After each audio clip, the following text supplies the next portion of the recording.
নমস্কার, আমার রান্নাঘরে আপনাদের সকলকে স্বাগত জানাই। আজকে আমি বানাবো বাসন্তী পোলাও।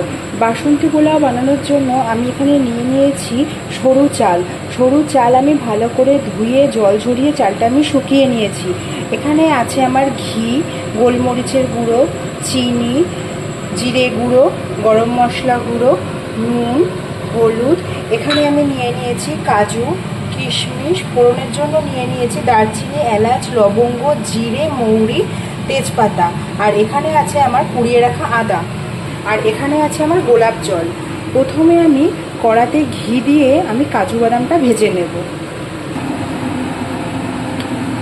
কড়াতে আমি ঘি দিয়ে দেব।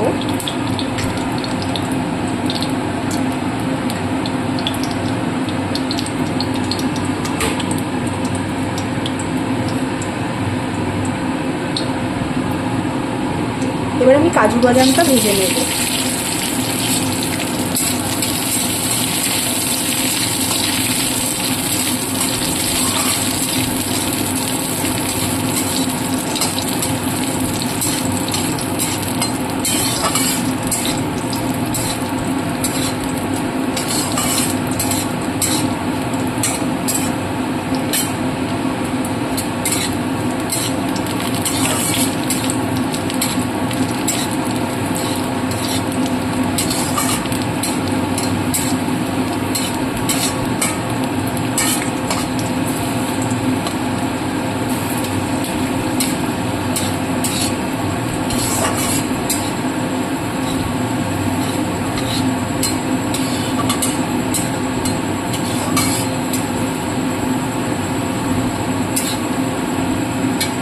বাদামটা আমার ভাজা হয়ে গেছে, আমি এবার বাদামটা তুলে নেব। কড়াতে আমি এবার একটু বেশি পরিমাণে ঘি দিয়ে দেব।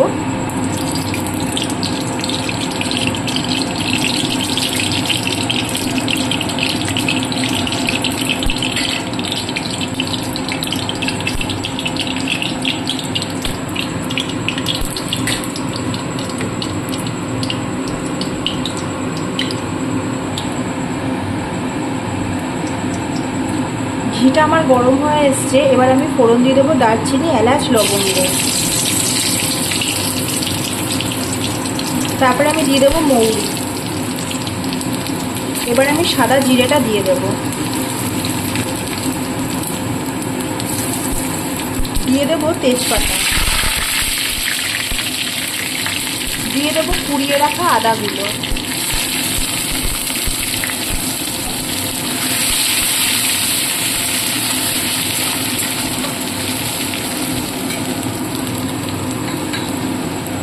এবারে আমি দিয়ে দেব চালটা।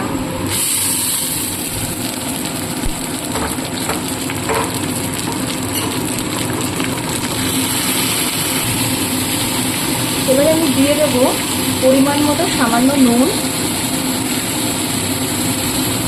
আমি এখানে কোনো ফুড কালার ব্যবহার করছি না, আমি কালারের জন্য আমি হলুদ ব্যবহার করছি। দিয়ে দেব জিরে গুঁড়ো, গরম মশলা গুঁড়ো আর গোলমরিচ গুঁড়ো দিয়ে এবার আমি ভালো করে নেড়ে নেব।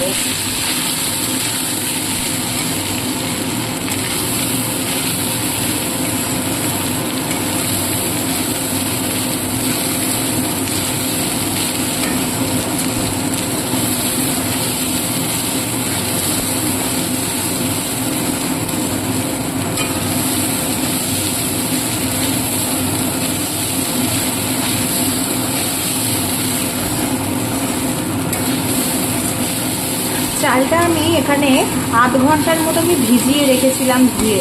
তারপরে চালটা আমি ভালো করে শুকিয়ে ঝরঝরা করে নিয়েছি।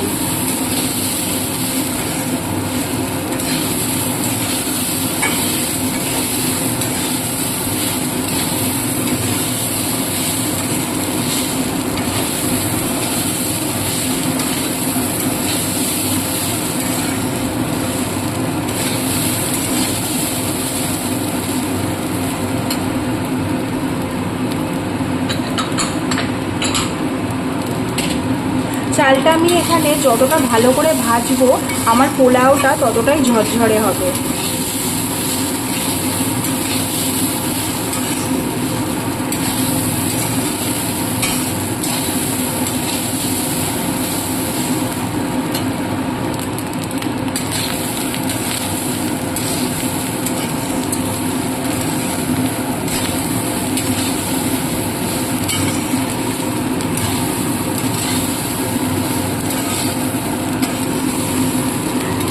আমি এখানে খুব ভালো মতো ভেজে নিয়েছি। এবারে আমি দিয়ে দেবো ফুটিয়ে রাখা গরম জল। জলটা আমি আগে থেকেই গরম করে রেখেছিলাম।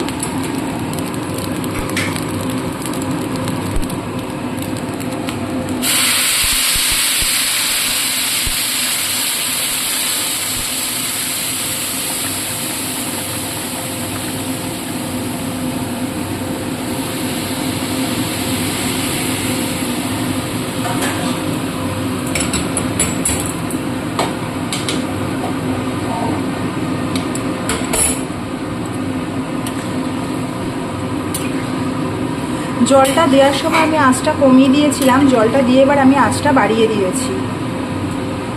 আমি এখানে 2 বাটি মতো চাল নিয়েছি, তাহলে আমি জল নেব তার ডবল।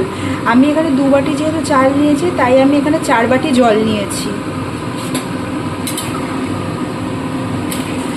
আমি চালটা ভাজার সময় যে যতটুকু নুন দিয়েছি ততটুকুই নুনই থাকবে, আমি আর এখানে কোনো নুন দেব না আলাদা করে। এবারে আমি ঢাকা দিয়ে দেব। ঢাকা দিয়ে আমি আঁচটা মিডিয়াম করে দেব। ঢাকাটা তুলে আমি এবার কিশমিশগুলো দিয়ে দেব।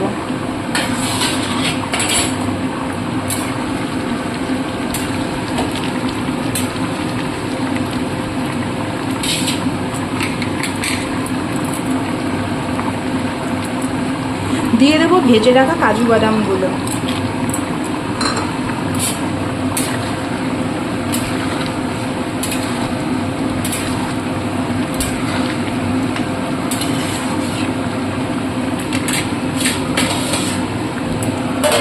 আবার ঢাকাটা দিয়ে দেব। যতক্ষণ পর্যন্ত পুরো জলটা টেনে না নিচ্ছে ততক্ষণ পর্যন্ত আমি ঢাকাটা দিয়ে রাখবো। ঢাকাটা তুলে একবার দেখে নেব।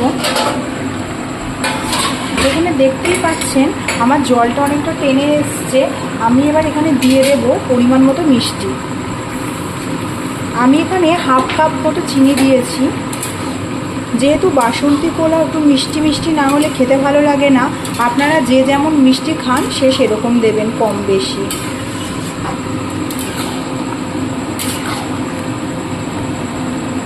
আমি আবার ঢাকা দিয়ে দেব।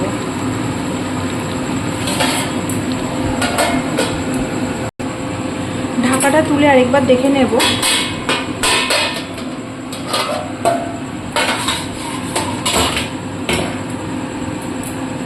আপনারা দেখতেই পাচ্ছেন এখানে আমার জলটা একদম শুকিয়ে গেছে। এবার আমি দিয়ে দেব 2 চামচ মতো ঘি। আপনারা চাইলে ঘিটা আর একটু বেশি পরিমাণেও দিতে পারেন।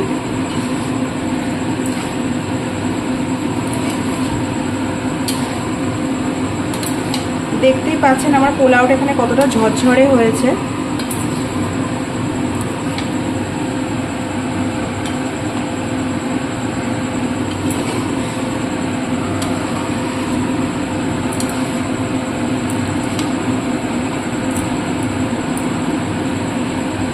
এবার আমি দিয়ে দেব গোলাপ জল।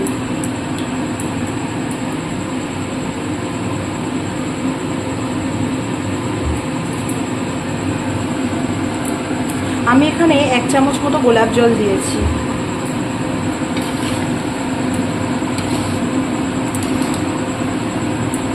এবার আমি ঢাকা দিয়ে দেব।